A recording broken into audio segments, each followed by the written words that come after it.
Welcome to the town workshop for the March 25th Town of Queens Workshop. Join me for the pledge and we'll get started. I pledge allegiance to the flag of the United States of America and to the republic for which it stands, one nation, under God, indivisible, liberty and justice for all. All right, thanks everybody for being here. Let's just jump right into it. Linda, you want to kick off with the village town summer youth employment? Sure. We're waiting for final information. They are working on it right now. It's going to be put in the school budget. So hopefully, if the budget passes, So Discovery Camp? Oh, that's great. But it will be a different camp. Sure, right. And so they will give us more details as they unfold. Who are you talking to with that? Linda Mueller? Pardon me? Who are you talking to with that? No, I talked to Linda and asked her if she wanted to do that again this year, because we usually get the names from candidates and we interview. And she said she would do it again, so I don't mind helping doing that. But then I also had information from the school district saying just hang on because they're waiting for word. So You think it's going to be the same amount of kids? that we could place? Yes, Yeah. yes, Okay. I believe so. That'd be great. Yes. Yeah. Yeah, I've had several people ask me, hey, is it going on? I said, I don't know. I hope Yeah, so. we have to wait we'll and see, but they're pretty optimistic that it Okay, will happen. that's good news. So that is good news. Great. And there's talk that it's gonna be in the budget. Yes, they're putting it in the school budget, which means Well, it hopefully passes, the budget then. will pass, hopefully. How many was hired last year? Pardon me? How many did they hire last year? I believe it was 16.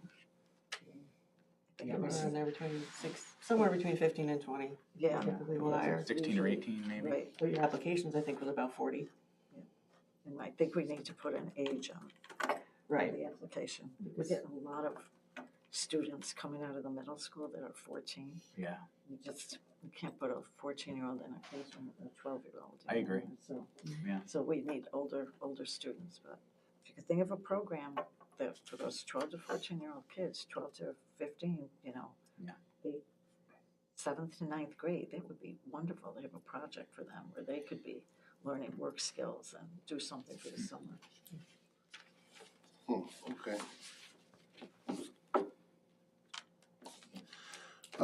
Okay, well, I guess it's a good time to update. This is in the very, very nascent stages. So I had a workforce, no, that's a different one. This is the STEM after-school program. We're still pulling a meeting together, but I just wanted to bring it to the board's attention that there is a project sort of in the works to, it's such at the beginning stages that we're not even sure what the funding is. They're working on a financial plan with someone for the innovation station. I believe it's Nick and Kate Robinson that are doing that. Right, yes, yeah. So, It's the innovation station. yeah, I'm sort of, I said, yeah, I'd have a meeting with them to see what we can pull together for an after-school program, but I'm also sort of curious to ask them if maybe there can be a summer program, because we're not going to have the same Discovery program. That one's a bit more... To expand what they have. Yeah, well, we can't, Discovery Camp is nailed down. It's not like it was the past 2 years before where it was COVID money, where it was first come, first serve. Now it's just, Different. it's just for kids that need after school, further education in the summertime so they don't fall behind. Okay. So there's gonna be a vacuum. So I'm just kind of trying to fill that. But this is so early in the stages, I just wanted to bring it to your attention in case something does start to pull together and maybe they need some funding, just keep it in the back of your heads that way. Thank you. We're kind of working on it. Could it be any, back of our heads too, like maybe if that pulls through and we get something going, maybe grant money? We could use BOCES grant money for something along those lines possibly? Yeah, and you're sort of jumping right to the next one, aren't you? Okay. This is good, because I just emailed Kim from BOCES. She had emailed me do I have it here? a grant for parks, and it's a rather large one. There's $10 million in it. I think the maximum is 1 million. And I know that we were talking about Geralman, but I drove down to Riverfront Park today, down on the landing. And I know that we were talking about a pavilion up at Geralman, but Geralman, we go there all the time and it's packed. So it's doing well, and I was down there today at Queen's Landing, and it's empty and it looks desolate, and the signs are all crooked. And I think in the kayak thing is still there. It's empty because obviously it's we're just coming out of winter. But I think if we focus on that a little bit, we could really get people to go to the river and enjoy it. And really, would really like to tie it in with the tall ships coming in 26 to have it, a little bit more. Right. We just have to make sure, attractive. Figure out something if we want to go that route and make sure, because we have limited space. I mean, we just have the. Well, down there, yeah. I mean, Yeah. no, even if you took the playgrounds and the Right. swings and everything Yeah. and kind of put them in front of where the music pavilion is. Yeah. And I also thought that maybe would attract more people to watch the music, because if their kids were hanging out in the swings, it's more natural. Sure. And that would clear up that entire space. There were a bunch of trees cut down, but there's still a bunch more. And you could even dig trees down and do, I don't know, fruit trees or something that they don't go 50, 60 feet in the air and drop branches all over. But we could, I mean, if you want me to, we were talking about the parks, Geralman, and we could focus on. I mean, I think it's worth a discussion and further look into it. I mean, I think it's sort of underutilized in many senses, right? I mean, you don't really go down there unless you have a sporting event like soccer or something like that, or you go out to eat. But really something down there to attract more people down there would be great. Yeah. And it would help out with the summer music and everything else that we try to put on for the public. So Yeah.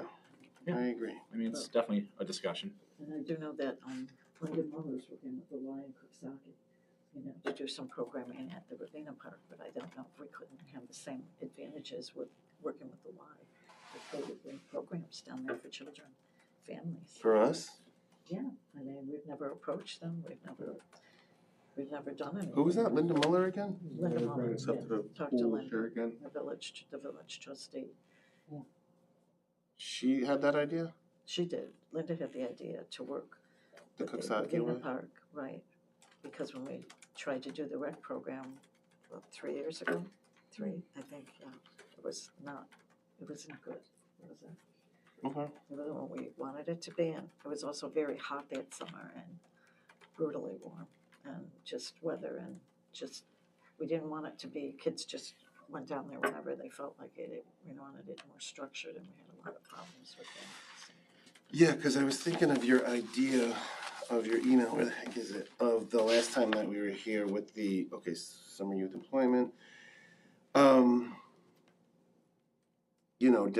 at the landing, if there was a pavilion there and there was farmers markets, we could sort of have feed your family sort of types of events. Maybe more people would picnic down there too if there was a covering. Yeah. Because they don't Picnic feel tables, well, yeah. There's a lot of room down there There too. is. Look at Coxsackie's when you get a chance. Right. I almost drove down there today just to have, because it's been a while since a couple of Theirs months. is- they do their It's farmer's beautiful. market under there and everything. Yeah. That would be a great job for other vendors. And didn't Catskill just get $10 million? Pardon me? Catskill, I think, just got $10 million also. Because Coxsackie got 4 and Yeah, I don't 4.2 know. or something Yeah, for theirs. I don't know. I think we're due. So I don't know. I'll talk to. I asked Kim. I sent her an email and I said, what at your convenience, let's set up a meeting. So when that happens, I'll just forward it to you guys and let you know what's Thank you. happening. Thanks. Sounds good. Okay, what's next on the agenda? I buried mine. Plans for the proposed new town hall. Do you want to give an update on that? Oh yeah, I spoke with Jim yesterday, when I sent the email out of the draft that he has. So he's contacting individually. I think he's doing Jason first, and then the clerk's office, to know the furniture, where the outlets is. After we left, he took all the pictures. He went through everywhere, learning where everything was. What do these red circles represent? Can you just tell me? We were wondering that in the back, like, I'm not sure. They're not in the key. I didn't know if he had mentioned to you. I don't know. No, I don't know. Oh, okay. I thought these are posts, these are the weight-bearing Right, posts right. that we have. I don't know what these circles are. Okay. They're probably some architect's thing Sure. to let people know where there's traffic spots, because they seem to be all in front of the Right, doors. I agree. Maybe, yeah. Okay. What did he say? So, yeah, he's going through, What they could be fire detectors, fire alarm, smoke alarms, fire detectors. Just looking at the placements of where they are. Would they be in the bathroom though too? They Yeah. would, okay. I would think so. Yeah, I guess you're right. I mean, why not? Could be. I mean, that's just a guess. Okay, fair enough. so that's where he's at. He's gonna go through the departments one by one to make sure Individually. everybody has Yeah. everything they need, to place everything they have. The only thing that's sort of incorrect on here is these two rooms are gonna be file rooms, one for HR, one for business. What two are you talking about? The ones directly across from HR and business down on the southwest corners. Yeah, right there, those two. So, and that's a hallway. He had the great idea. He goes, this hallway's wasted space. If we had this whole chunk as archives, we could do that. And in the southeast corner, those two gray ones are also unallocated. So if that wall was removed, we could have one of those very large Laserfiche map scanners, which I think we absolutely need to have. And that room would be great for that purpose. Now, when you say archive, is that just like town records that the town Yeah, an clerks? archival Okay. room that, you know. And Candace, that would be sufficient space? I don't know the square footage of the Okay. space.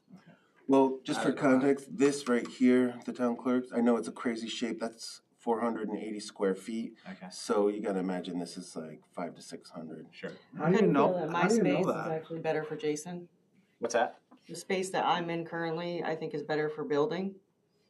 Okay, So I propose that I move over to the left and that Jason moves to the middle, because that gives them space for their tables and their meeting So areas. she's suggesting move here. okay. Well, we can make that now. Yeah, and just to, you probably weren't there for it, but, so where the assessor, the conference room and the supervisor's office are on this, I had said to Jason and Jim, Jason, Jim, and Riley were standing in that conference room. And I said, Jason, this could be where your drafting table is and all your file cabinets. You should be in this office that says supervisor with your own bathroom. And then Riley and Sandy can be where it says assessors, because Dawn said that she was perfectly comfortable with just this one little spot in the building department. And that this part could be an entryway that people could just walk to the bathroom and wait. There could be couches in here. Mm-hmm. But Jason absolutely won't budge from this spot for some reason. And I do think you're Candace, is that, correct for you with and that. Cheryl, is where it says building department, is that space, would that be big enough for what you need it for? It's slightly smaller than what I have now, But you can make it work? but I can make it work for the office, yes. And this right It's a here, better layout for what I need, where he needs a little more privacy for his tables and space for his maps. I don't need 480 square feet where he does. yeah, maybe you can sell them on. That'd be great. Because this is where this window is going to be. We have it right now. This is just a wall that has the symbol of the town of Queens on I it. see. This is the reception area that has the window, and then people, when they walk, there will be a sign that says reception, town clerk, Yeah. and they'll go around this corner for the town clerk, and that's the clerk window. Maybe the supervisor's office should be where town clerk is, so it's forward facing as soon as you walk in. Especially if you're gonna put, if you want to have, again, my biggest bone of contention with the whole thing, I guess, I like the fact that it's a little bit more public, it's got a little bit more of a U shape you can get around. I still don't like the receptionist section where, you know, everybody walks in and the supervisor's confidential assistant is sitting in there. He's your assistant, you know, he shouldn't be the town receptionist. So, I mean, if you want to keep him there, then maybe I suggest moving the supervisor's office to the middle. Yeah. And then, you know, and moving some stuff around. But, yeah, I still don't like the idea of a town receptionist. He's not a receptionist, he's your confidential assistant. Well, And, if that happened, I mean, that's a ton of space right there. I would not mind that at all. I would probably And hire an again, assistant and a receptionist, because now that we're earning $700 a day with night class, we can afford a full-time receptionist. Um, and again, you know, I know everybody has wants and where they wanna be. I think with, you know, everybody says they want this, they want this, they want this. We're in the business of designing the best building that is the most functional for everybody's department. So if it's more functional for the clerk to be up front, or for the clerk to be in a different spot, or for the building department to be in back where you think it's got more room for drafting tables and all that, that's our decision, you know, and it's in the best functional use of the space, not because somebody thinks that they want to sit in a different spot of the building. You know, people are employees. Like I And say, if you guys wanna talk to Jason, knock yourself again, out. it's not, no, it shouldn't come down to that. It should come down to, we are designing a building that is the best functional space that meets the needs of the employees. And, you know, at this point, everybody's an employee, we're trying to, and what the building is going to best serve the public coming in to the building.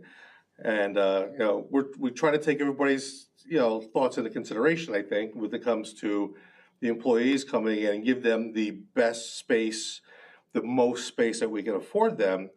But when it comes to where everybody is in the building, I think we have two prongs here, you know, public and the employee, and what's gonna serve both the most efficiently, you know, and where they sit. So, and, you know, if you think you could hire, if you think you could hire a receptionist, that's their job, they sit there and they greet, you know, people coming in all day long, that's great. I just don't think it should be the confidential assistant sitting there.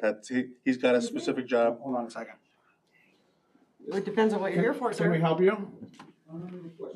I just wanted to check on something that wasn't mailed to me. I wanted to make sure that it didn't get lost. Okay, so yeah, go ahead, Ron, we're listening. So, I mean, that's what I think. I mean, that's just, you know, that's my opinion when we come to designing this, you know, Okay. it's a two-pronged So, approach. so just to bring you up to speed, when we walked into this building, and at the beginning and with Jim, my office, me, payroll, that's Yeah. Linda Ziegler, and Regina Bryant, said, we don't care. Yeah. Everybody picked their rooms, we don't care.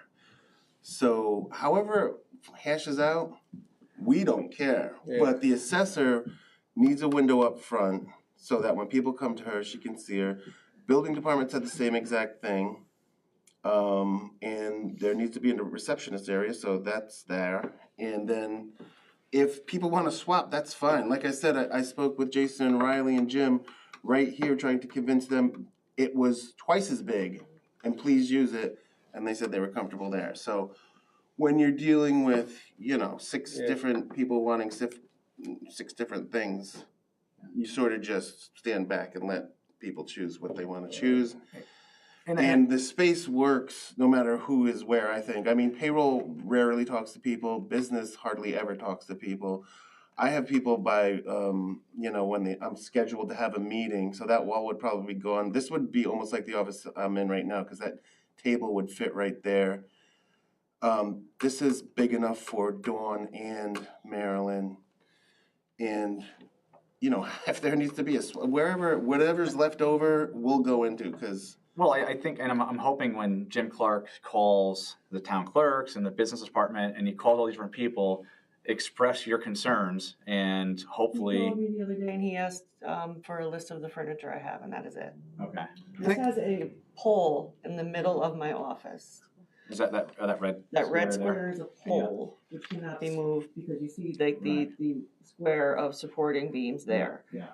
Where the window is, Cheryl and I both need to be able to see the window. I couldn't get us both positioned well to see the window if it was over there. So either the window would have to be moved, and I would have to kind of scooch us over to the back left corner.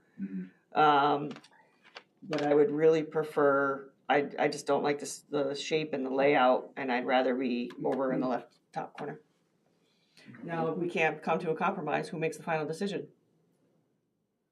Ron says the board I think the does. board. I think as a town board, we decide. Yeah. How did the offices get picked out where we're at right now? I'm not in that office, I don't know. Was there a board discussion about it? Not that I remember. Because HR complains to me all the time that she didn't have a word to say about where she is right now, and they had to put up drapes, and she moved her desk against the wall. She's light sensitive. That's why when he put her down here, I talked to her today. I said, if you don't want to be next to this window, you don't have to be. And, you know. Well, I mean, I think this is- however it But hashes that out. is meant to be a temporary space. This is meant to be a permanent Right. space. Right.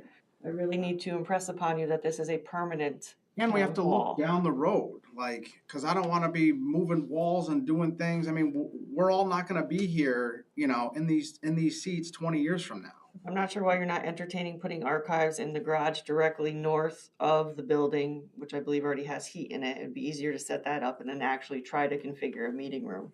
The building directly north is a garage. It has like a lift, bolts coming out of the ground and a drain, and there's also a concrete wall in it. The other ones are a bit more suited because they're just bays that are separated by small walls that you can remove easily. But yeah, Yeah, that- but if you, but they again, need to be air, they need to be climate controlled, insulated, and once again, so Jim's plan here, and I should probably articulate this like he did to me. He said, well, once you're in there, taking walls down, you can remove these walls, and this can just be an open space. Mhm. And then you can figure it out as you go where along. where it says archives. Yeah, you don't have to immediately design anything. I mean, I think the good news is, from what he's shown us here, it seems like it's a very minimal approach, which we were looking for, but it's functional. We just have to figure out what space fits everybody's needs. And again, Minimal. people, like we said, everybody's needs is different. You know, some people think they need this or that, but again, it comes to the functionality of, their input, Jim Clark's input, and also that's like a meeting such as this, so that we so can far, take all we have concern. is this swap, and if you talk to Jason and say, do you want to go here and we go there, they might go great. So How about this? I'll talk to Jason tomorrow. I'll just ask him what he thinks, and since I'm the liaison, I'll talk to him and see. Okay, sounds And good. I'll just have a conversation with him. And again, but it comes down to, if he's not there, does he go to where the town clerk is? Or like you said, does the supervisor go and Mr. Fazio, go to where the town clerk is, and we rearrange some stuff? Well, he's already rejected this idea, so that's Okay, out. so it's either stays like this or it swaps. Everyone else is comfortable, so Okay. if this is the swap, then that's the Yeah. swap. Well, I don't know So that we you give say him a that call. because he rejected it, that's. I don't think that's out. Jason's the final say at anything. No. Well, and again, it's the footprint is there. We just have to decide exactly who's going where. Okay, so you. So I'll talk to Jason yeah. tomorrow and pick his brain about his ideas of Spearhead that that. space, Okay. compared to this space, and maybe I can I'll send an email out, or can talk at the next board meeting and Yeah, let figure us it know out. how that goes. But I think we should just ask him on Thursday. He's gonna be here on Thursday. I think we should just ask him as a board. I think we should ask him, and, Sounds good. while he's presenting his report, his monthly report, I think we should say, you went down, you visited the building, we had a workshop, we're looking at the plans, I don't know. I see what you're saying. I don't know if that's Then the board gets to hear as a whole what his response is, and the board can ask questions and respond, rather than it being piecemealed and, you talk to him, which is fine, I don't care, we could do that too, but I will probably ask him on Thursday. sure. No, I agree. If we can follow up on Thursday, but I think maybe a one-on-one conversation and just hear his opinions is. You'll do some reconnaissance. Very good. Yeah. Okay. Update on the sewer conditioning grant. So that's a complicated story. With all that's going on in the federal government and the agencies being dismantled, I had mentioned months ago to the USDA, are you guys worried that the farmers out west are getting their grants yanked? And they said, that's a whole other story. So I spoke to them on Monday, and they were like, yeah, so there's a possibility of the agricultural department being, downsized. So they're going after it as fast as they can.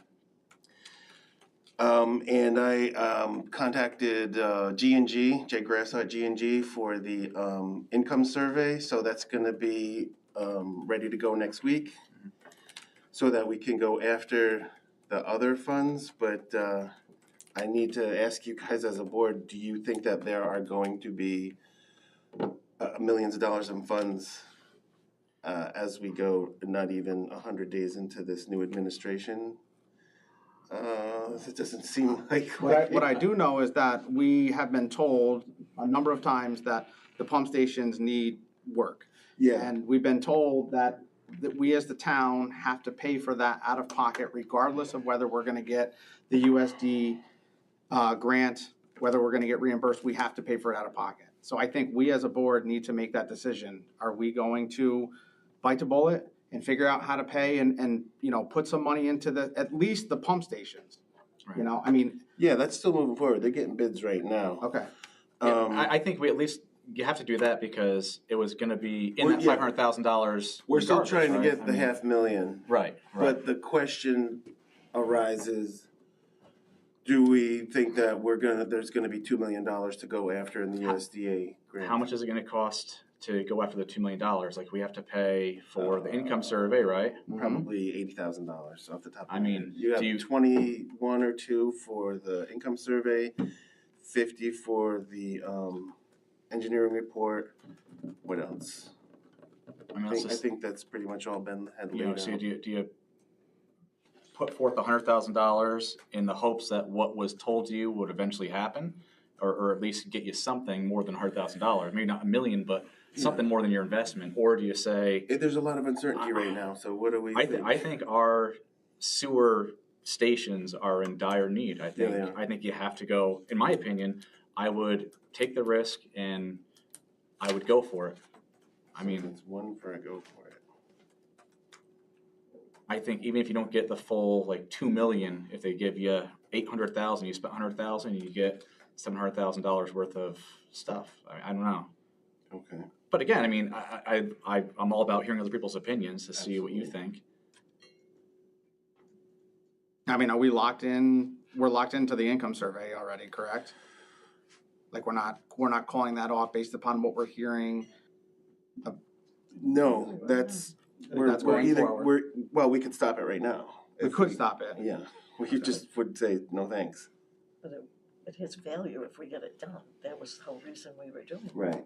So we could go after it. Right. The question just becomes, how much money are we willing to put in knowing that we may not get anything at this point in time? I don't know that we can answer that yet. I think we have to do the income survey first to even see what we have, because that's the first thing. Well, say they come back and they say great, but they have to go to the USDA and try to get the 2.2 million, which may not be there because there's a lot of agencies being dismantled right now. And I can't imagine,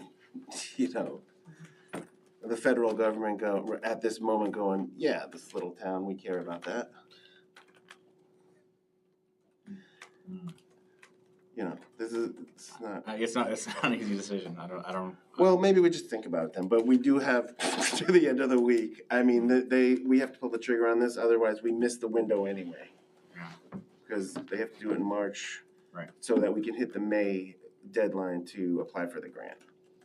I go along with you. I'll throw my What's hat. LaBerge saying? What's LaBerge recommending? They're saying the same thing. There's uncertainty. And they're not gonna tell us what to do. They're gonna go, that's your board's decision. So I mean, I know what we'll lose. It's a lot of money. And, let's say we spend $80,000 on these two things. We lose $80,000, but I also know what the possibility of gaining. We could gain $1 million or $2 million or 2.2 million. well, it's either the 2.2 or it's the 3. Right. So I mean, But we'll most likely go for the 2 because going for the 3 would probably be more money, and right. this would be sufficient. I mean, I agree with you that we probably just could get that grant, only because I think there's so much litigation right now with like Department of Education and all the other places that are getting torn apart. maybe they're distracted and they'll Yeah, leave there's USDA a lot- alone for a few months. hey. Yeah. Courts take a lot of time, hopefully. Yeah. I mean, So like I say, it's a board decision. it'd be one thing if it was like, we don't really need it, but we like it. I feel like we need it. I feel like we need to update Yeah, we really these do. stations. I mean, we keep hearing about the problems, so We I think really you have do. take a risk and hopefully it pays off, but Okay. we're bored, so. Anybody else have opinion? Not right I now. think we need to do it. Okay, so Belinda. I mean, Mike and Ron, or I'm sorry, Steve and Ron? or we could circle back on it for Thursday, think about it for a Yeah. couple days and circle back on Thursday. Okay. That sounds good. Okay. Okay, so that's that. We're up to date on that. And then, summer plans, programs and festivals. Ron, I think you had that on. No, I just was asking where we're at with that. Are we gonna be working with the village again for the Friendship Festival? Yes. I know we got, how are we doing with scheduling, you know, the concerts and stuff like that, you know? Are we gonna split the concerts again, Drummond Park and Yeah, I think Riverfront? That was a good idea. Yeah. I think that was a. Yeah, people and I enjoyed think that. I've only heard one negative about it being a Drummond, but for the most part. Yeah, I've actually had most people asking me, is it gonna be at both again? Cause that was great. And I'm like, yeah, sure. What was the one negative thing about it? They just, the individual thought that, it was more beneficial to be in Queens and, To give a reason. no, I mean, I surmised, they didn't say, but I surmised that it was, they didn't wanna travel to Drummond Oh, Park. yeah. And my response to that was, you know, half of our population lives Drummond Park or west. Probably more of the population lives over Martinsville. than- So- yeah. And they understood that response. Yeah, I mean, I think it's a fair decision, Yeah. you know, it's sort of, and again, people from this, you know, below Martins Hill can go above for the night and listen to music and, you know, Just hang like out. I those think who it's- live on top of the hill, come down and enjoy the Right. It's riverfront. 7 minutes away. Well, it's a big drive, yeah. How are we Okay. doing filling the dates for the concerts? Do we know? Yeah, I think they're filling right up. I think Steve's he's giving us the good. thumbs up. Pretty sure there's only a couple open, he said, so. And then we're gonna help with the Friendship Festival again this year. We're gonna participate and Yeah, Steve's working with Caitlin and to pull ideas together on how we want to collaborate with that. There is another thing too that I want to present to you for that I just emailed Nancy and the mayor today about Recycle Day. We're sort of settling in on May 31st. And the mayor said we could use West Shore Road, the highway right behind us right here.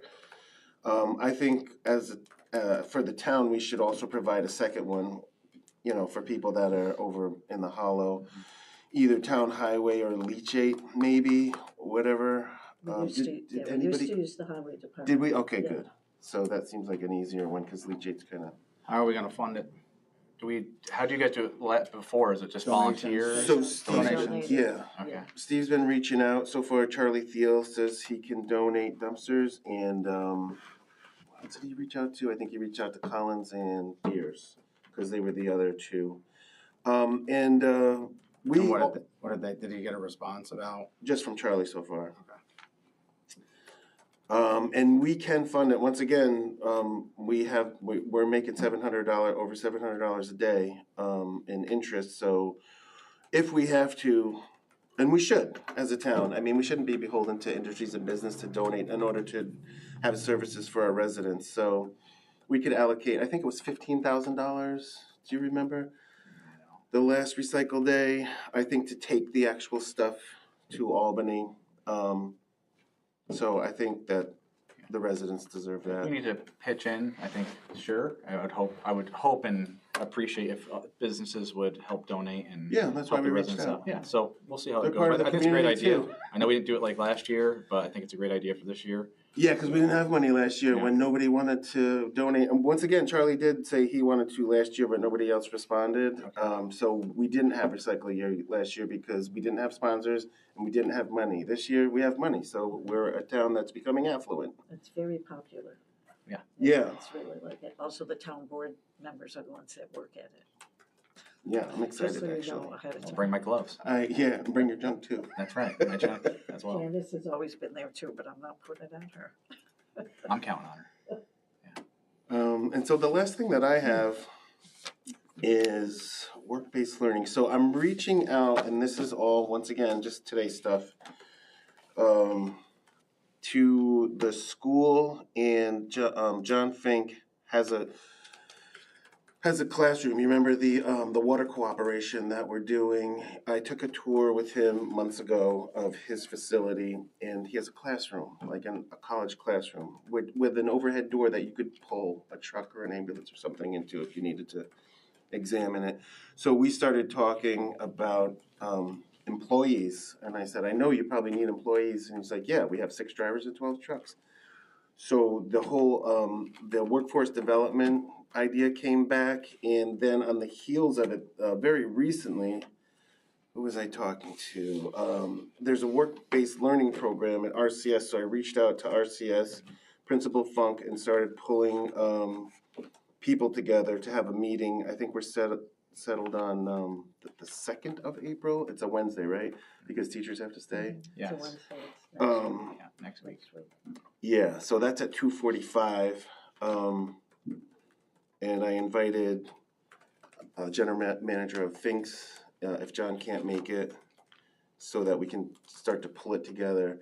As hopefully as graduates come out, if they're not going to college and they want to stay here and build and buy a house and raise a family and can get high-paying jobs, we can start assisting in that, having a workforce development program. So I think this is a good first step into that. Yeah, I mean, it's almost like a grow your own sort of thing, you know, you go there. The school is the resource. Yeah. Kids coming out of school, graduating, I mean, we've all been there, Yeah. shrugging our shoulders like, now what? Well, if you have a support system of, here are jobs, Sure. do you want to learn? You know, these programs existed before we came here. Part of the issue nowadays is, as of last year, maybe 2 years ago, CDL now costs about $4,000 to obtain. Yeah. You did not do that before. So you actually have to attend school, pay for school, where it used to cost maybe a couple $100.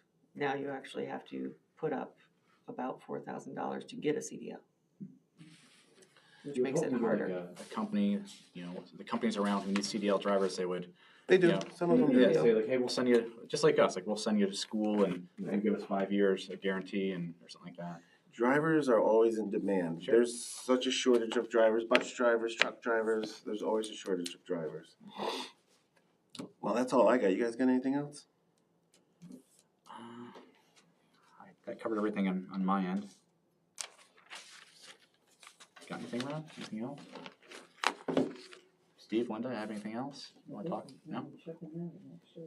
Okay. If there's nothing else, I make a motion to adjourn. I'll second that. All in favor? Aye. We are adjourned.